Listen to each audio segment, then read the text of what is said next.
Chief justice के खिलाफ नई साजिश, कमिश्नर रावलपिंडी के इल्जामात, क्या हकीकत क्या फसाना, कहानी में नया मोड़ आ गया। लियाकत चड्ढा ने इल्जामात क्यों लगाए, किसके कहने पर लगाए, तहकीकाती कमेटी में बयान ने सब बयान कर दिया।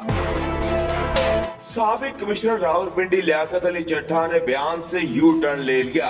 अपनी प्रेस कॉन्फ्रेंस से मुतालिक तहरीरी बयान इलेक्शन कमीशन में जमा करा दिया। साबिक कमिश्नर लियाकत अली चड्ढा ने कहा कि चीफ जस्टिस के खिलाफ बयान अवाम में बदएतमादी फैलाने के लिए दिया।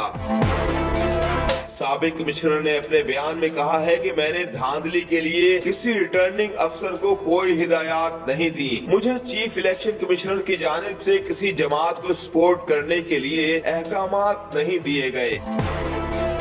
साबिक कमिश्नर रावलपिंडी लियाकत अली चड्ढा ने अपने तहरीरी बयान में कहा है कि झूठी प्रेस कॉन्फ्रेंस करने पर शर्मिंदा हूँ। प्रेस कॉन्फ्रेंस पीटीआई के साथ मिली भगत से की। अब देखते हैं कि सोशल मीडिया पर सार्फिन उनके साथ क्या करते हैं।